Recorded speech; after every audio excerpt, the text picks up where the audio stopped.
IBM and Apple announcing to have a partnership where IBM is going to be selling mobile devices made by Apple.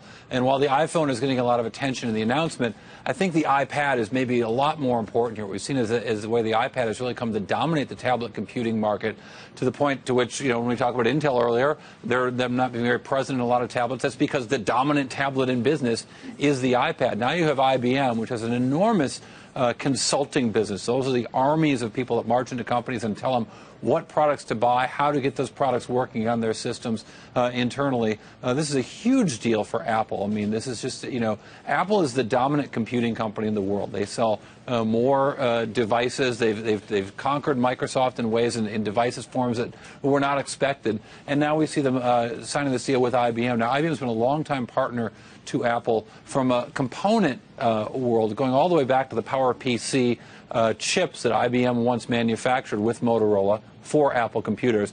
But this is a big deal because of the services business, the global services business that did $57 billion in revenues last year for IBM. All those service guys, all those people who, men and women who march into businesses and tell them how to run things with the wisdom of IBM are now going to be saying, here's your iPhone, here's your iPad, get to work. Big deal for Apple. You know what's really interesting as well, Cory, is that, most workplaces do not say, here's your iPad, here's your iPhone, get to work. They say, here's your BlackBerry, and people say, no thanks, can you put this software on my iPhone? So this might be an example of the iPhone and Apple finally penetrating that business community, which is so critical. What does IBM get out of this deal? Have they worked out some kind of revenue sharing agreement so that they're going to get a cut of this? Yeah, they surely will get pieces of it, and probably ongoing pieces with every single time they install one of these devices.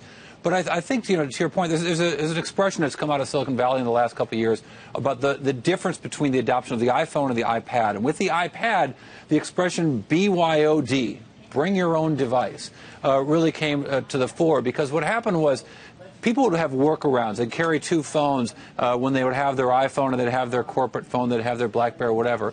But with the iPad, a new dynamic emerged, and it was CEOs walking to their chief technology guy and saying, make this iPad work on our corporate network. Write software for this device so our salespeople can use this device. I'm telling you what device we want to use, not letting the IT guys lead the day.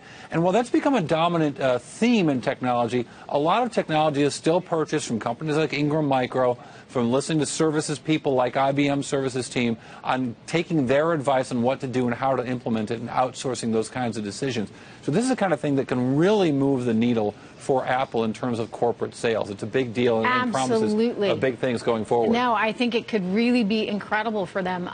Really fascinating deal there. Apple and IBM joining in this partnership.